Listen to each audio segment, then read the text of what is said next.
being liked and likable are important in sales, aren't they? It's certainly part of it. I mean, being liked is going to help you get in the door. It's probably going to help you get meetings, and it's a part of just life in general and sales. But at some point, just being liked isn't going to make people change or make people spend a ton of money with you or your company. You're going to have a lot of other things in between there. So sometimes the old kind of old school way of sales, always be closing type mentality, and being likable, it gets you to a certain point, but then what is that other part of it? And then also, I think myself included, sometimes I want to be liked so much from my customers or people I'm working with or internally at my company that I don't deliver bad news. I don't do other things because I want people to like me. So then that hinders my reputation, that hinders my deals. So there's a lot of psychology, I think, with wanting to be liked and how it affects you as a salesperson.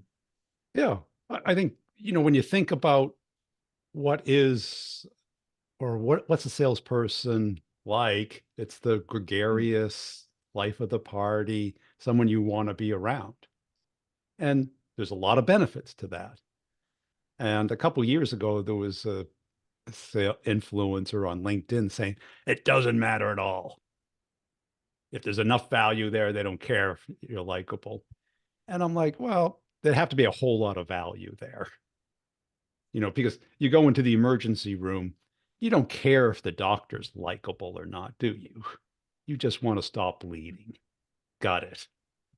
But if you're going to a therapist, once a week or twice a week for 6 months, you want to like the person. So, like most things in sales, it's not binary. It's kind of context sensitive. And I've worked for a guy who was 100% a relationship sales guy. He was my manager, very likable, could talk sports all night and day. Really enjoyed going to dinner with him, cocktails. But sometimes he would only get meetings because they liked him. They were never going to buy anything. Mm. Wasn't a match. There's no need. And he would take the meeting, take them out to dinner and everything. Well, what's the difference between doing that and just hanging out with your friends? This person's not, there's no business there. Do you really need to practice being likable? And also he couldn't really push back to your point of, if someone asked for a discount, he'd just give it to them. And discounting was his only sales lever. So That's not all going to his work out in the long run. Yeah, so he always had Yeah. these big deals that turned into tiny deals. And I was scared to bring him on sales calls because I couldn't control him. He just like, you know, he had this line, take advantage of me at the end of the quarter. And it's like, yeah, that might not be the opener I want. And sometimes that is what you want to do. You just want to get a deal through. You give them whatever they want to get it done, but that's not selling. There's no value there. You're Mm. just, the car guy. And I think likability is important because you want people to want to talk with you. Hopefully, it's about business related things. But if it isn't or doesn't start there, that's okay, as long as they're talking with you. Nobody wants to talk to Chat GPT, right? They want somebody with a little bit of life, a Mm. little bit of interest, a different point of view, somebody who can get them to laugh, see the world a little differently, engage, spend time with, who shows interest in you. Great. But we also have a job to do. And we have to see through what is really being told to us because they're putting a spin on it, something that serves them. Definitely, and that example from your former colleague, if you are likable, you're probably going to have more meetings that could be distractions because people do want to talk to you, and then now that feeds the ego, and you want to be life of the party and know everybody, so then you're doing all this stuff that isn't revenue generating, which could be a distraction. But because you have that ego or you kind of want to be liked, you keep doing those meetings, which can be distracting. The other thing for me is I do want to be liked to some extent. I also try not to fall into the comparison trap and worry about what other people think all the time, because that's a whole nother downward spiral. But because I think I do want to be liked, I will avoid sometimes the unpleasant conversations, the tough conversations, because I'm worried about what people are going to think, or et cetera, et cetera. So I would delay those conversations as long as possible. Still try to get better at it to this day, but that creates a chain reaction with the customers, with the deals, with other things in your life if you can't have those tough conversations. And part of, I think, what was holding me back was because I wanted to be liked and I didn't want to deliver that bad news. But there is a way you can do both. You can deliver that news in a candorous manner, but you can also be uh, pleasant and productive when you when you deliver it. And ultimately, when I found when I did deliver the bad news, whether it was an issue with the product, issue with the deal, whatever happened, you became actually closer with those folks because you kind of got through a hurdle, you helped them out with something, and then it kind of built that relationship better in the long term. So delivering bad news has been a tough one for me because I want to be liked, and that goes for sales, but also outside of that, and that's something I've been working on. And then it just keeps going down the list with these things. I think also the likable people will overpromise sometimes because they're just trying to make things happen. They're trying to come off as the best of the best, and I can always make it happen for you, Brian, type mentality. But then you tend to overpromise versus actually taking a step back of what you can deliver for those customers. So it keeps going deeper and deeper the more I think about it with that likability. Yeah, and it can be a trap. And I think it goes into the category of service versus sales. Mhm. And if you're servicing, are you bringing value? And every time I do a post that we're in sales, not service, I get a lot of salespeople arguing the service side of it. And I just go, you're in the wrong department. And typically they're not really in sales. They're kind of clerks or non-commissioned representation of the company, account managers. There's nothing wrong with that, but that's not sales. If you're not on commission, you're not in sales. Sorry. You might have a sales title, you might have a sales responsibility, but if it was important, they would comp you for it. And if you are in sales and you're on commission, you're not in service. Doesn't mean you don't do what the client wants, needs, and would like, but you do something in exchange for it. Because what we think is if we do everything that they want, when we want something, they'll do something for us. That's not how the law of reciprocation works. It's kind of contextual from a time standpoint. It's the time that they want something that they're most open to helping you. And if you have the service mindset, you're just jumping. You know, how high, how far, how many more times? And they won't stop until you stop. And they don't see any value because you do it without any resistance. And, you know, I have these conversations all the time. Well, I don't feel right about asking for that. And I go, are you in sales or are you in service? This is your time you're giving away.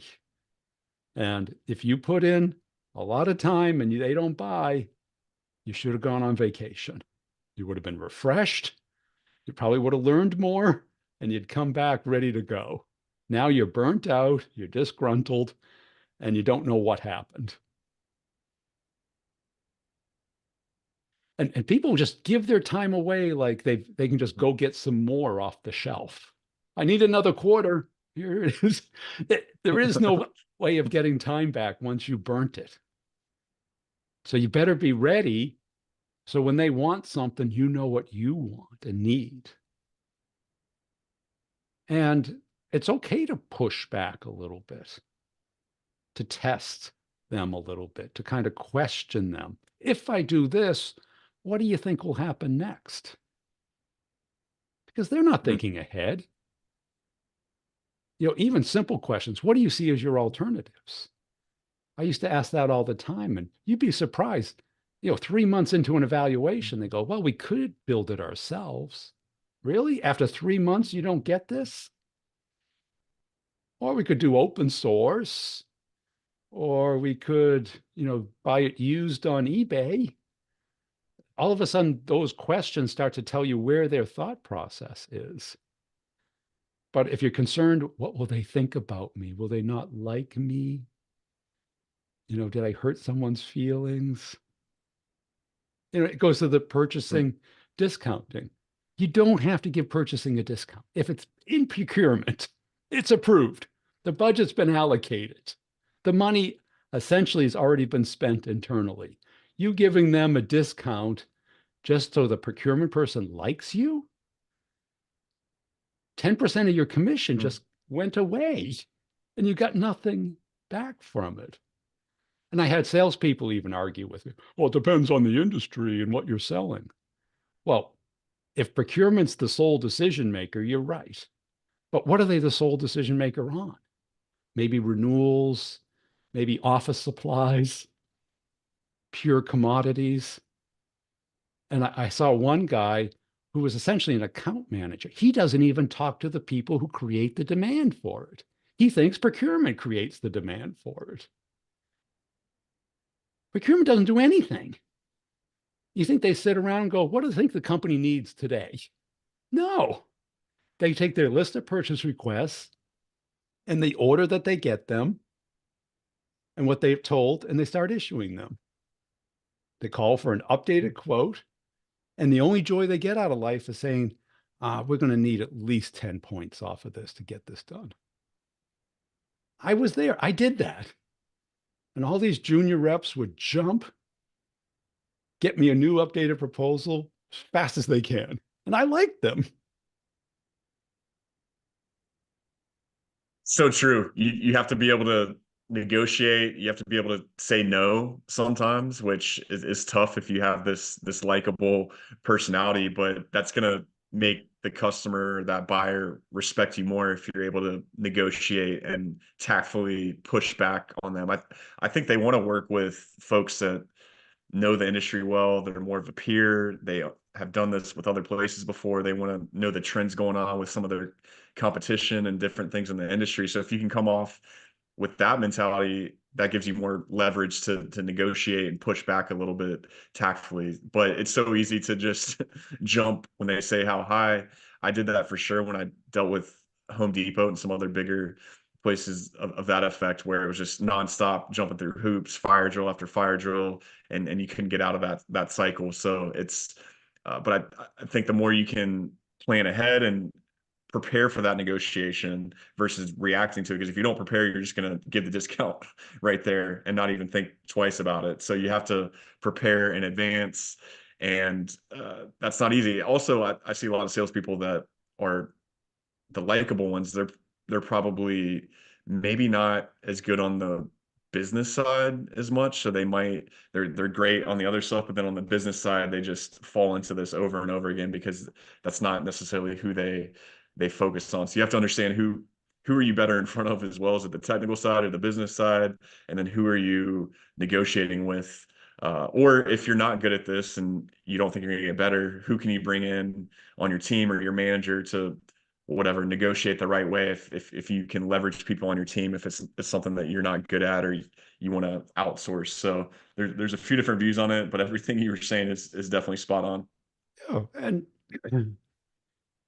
back certainly on technology sales, we divided up the technical sale and the business sale. So we had sales engineers, and I was one of them.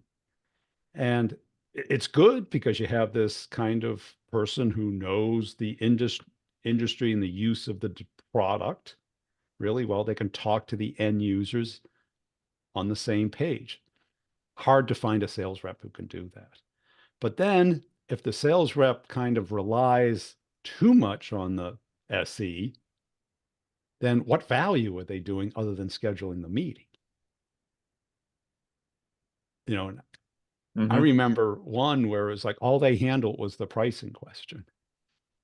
They would come in and, there was one lady that I worked with at first. She was insanely likable, gregarious, outgoing. She could there wasn't a flight we went on that we didn't get upgraded on. I don't know how she did it. She never gave up a point or a dollar. She would charm women, men.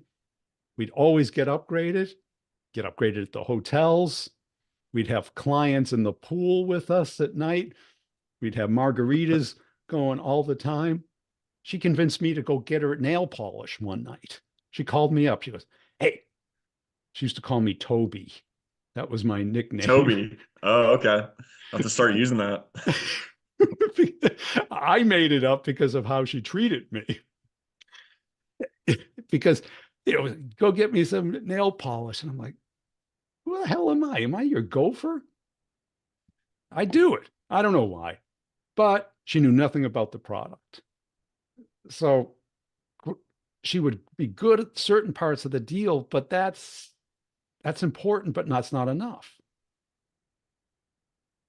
And she cared too much about the likability. And she didn't really qualify. So she'd spend way too much time on these deals and I tell her, I go, this deal's going nowhere. The problem isn't big enough. It's too expensive. They can get away with something much cheaper. There's just no way it's going to fly. She goes, watch me get it.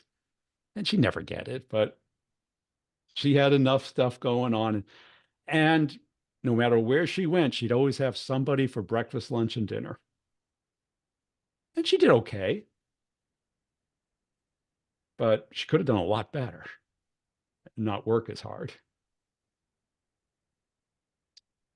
Definitely, and it goes back to, I know you've mentioned in the past, if the customer won't answer the phone or talk to you when they don't need something, then you can kind of figure out where your likability is or how much they trust you. It's not just the like, it's do they trust you to get something done or make something happen for their organization. And also, if you don't get over that likability, you're not going to talk about the risks when you implement a product on the front end. If you're not proactive, letting them know, hey, here's the the challenges that could come up with the change management, with the pushback from these naysayers, all the barriers, and be upfront on that and on the same page. That can also backfire too, with kind of that over promising thing I mentioned a little bit ago. So there, ultimately, you want to be know, liked, and trusted, and there's a lot that goes into making that happen. And I've been trying to really focus on that over the years, because there's a lot of different pieces to get stuff done. So the more all inclusive you can be as a salesperson and be a little bit of all these things we're talking about, the better it's going to go.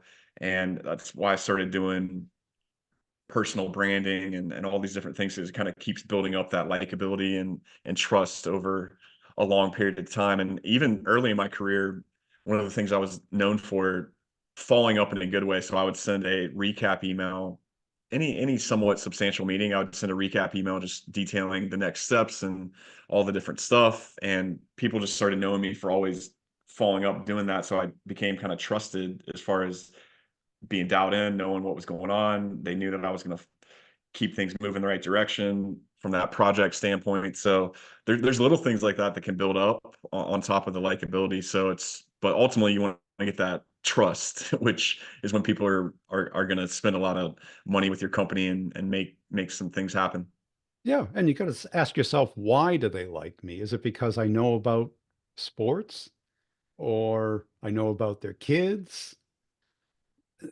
That's okay. It's nothing wrong with that, but are they going to call you back to talk to you about their kids and sports? Probably not. But if you're likable because you know the industry better than they do, you know the issues that they're going to run into that they're not thinking about, the approval issues, the finance issues, the legal issues, the implementation issues, the things that they are a little bit scared to think about right now. That's what you really want, where they want to talk with you because you bring, values over use. You bring information, ideas, opinions that they're not thinking about. That's the likability you want. Sports, weather, jokes, current events, reality TV, that's all okay. But is it going to get a call back? Rarely. But So those are good for icebreakers. You want to be have some yeah, relevant icebreakers in your conversation that are with pop culture or whatever they care about. I mean, that stuff definitely is good to a certain extent, but not to get it to the next level. For yeah. yeah, you want them calling you back because they're going to be talking about what they care about that's relevant to the product that you're selling. It's great to talk about their career and everything, but if they're thinking about leaving, how much of a champion are they going to be? not Not at not that very much. company. Yeah, yeah. Right? And reps feel really uncomfortable if they're not talking about themselves, their company, or their product. That's a transaction. That's not a transformation. If you're selling something that's over 50K, it's typically a transformation. It's not a widget, it's not a thing. It's changing the way they're doing business. And they're thinking about how it affects them personally. They're not thinking about how it affects the company. So our job is to kind of have them see that. It's like, I know you're bought into it, but are you curious about the resistance we typically see from others in the company that have nothing to do with you and the product? Like, what do you mean? Everyone does whatever I say around here. I'm the sole decision maker. Okay. Why do they all want you not to talk to anybody else? Definitely never a good sign when they say that. Yeah. It's because nobody else should know because nobody else does know about this. And what's the likelihood of some one person desire is worth 50K to the company in 3 months? Even and that's what I'd argue too. Even if that high up person CEO, if they're a good CEO or leader, they're still going to want their team to be bought into whatever it is that you're bringing up. So whether you think that person can approve 50K, 100K, whatever, they're still going to want other people to be exposed to it and feel part of it in some form or fashion. So yeah, it's not just going to get done because of that. So the question for you, do you think you can work on likability, or is that just something that's fixed based off whatever profile you have? I did something called the culture index recently with my business partner. He was more of the rainmaker, that traditional sales personality where you're life of the party, everyone likes you, ton of friends, knows everybody. I was more of an architect, so I have some of those traits, but I'm more analytical, structured, get stuff done, action, don't need anybody telling me what to do. I'm just going to make it happen. But I'm more of an adapted extrovert. I do it when I have to, but I don't seek out being around a ton of people. But do you think salespeople should work on their likability, or should they think about it differently, or focus more on those other items about getting deals done and understanding how companies make decisions, that type of stuff? Well, anyone can service, right? Mhm. And it's something you can learn because if you ever gone to a trade show and you're talking to a salesperson and they're serious with you, and all of a sudden a prospect comes by and they light up like a Christmas tree and the personality switches like that, clearly it's learnable. Yep. I worked with a rep who was kind of grumpy most of the time unless he was in front of a customer, and then he was the nicest person on the planet. Look at a lot of talk show hosts and hostesses. Two of them got canceled last year because in front of the audience, they're dancing and nice and friendly. But then when they're talking to their staff, they're notoriously vicious and cruel. Where one guy was sending back his eggs 3 times, but yet he's the, car karaoke guy, just as friendly and nice as can be. Of course, it's something you can learn.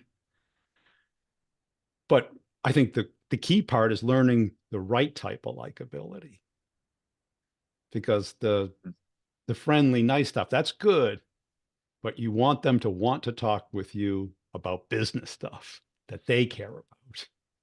And if they don't do that, what do you have? A nice friendship? Friend, yeah, a friend but no commission. A friend, yeah, who takes your time and gives you nothing in return. And that's the test. Are they calling you back? Because the number one thing is that everyone's ghosting. Well, ghosting off of your spammy cadence is one thing, but ghosting after, you know, a 2 or 3 month sales process, why are they ghosting you? They've got bad news. They don't have rapport with you because that's real rapport. You got a partner in crime. Like we're both trying to do this. You're both honest and open and proactive. If you don't have that, that's not a champion. That's kind of, an unpaid servitude. And there's probably not a deal attached to it because if they're not good at communicating with you, they're probably not good communicating internally. They're not pulling people in, kind of, taking your coaching about how to get a deal done. They're overconfident. They think they're the rock star. So you get two rock stars and no one listening. Right? So Yeah. who's playing the bass and who's singing, and there's no one in the audience. It's a good point that it also goes to the customer side because they probably want to be liked too, and they don't want to deliver bad news to us. So we don't get the reality, and we're chasing stuff that's never going to happen, and they don't tell us, maybe not on purpose, not telling the truth, but they don't want to deliver that bad news. So most of the time when you're getting ghosted, it's because of something to that effect or timing, what have you. But it's an interesting topic. I think the more you can work on that business likability, the better you're going to do, and you're going to close more deals. It's good to have both. If you can have the personal likability as well as the business, I mean, that's going to be a positive thing, and getting that trust built up to close bigger deals.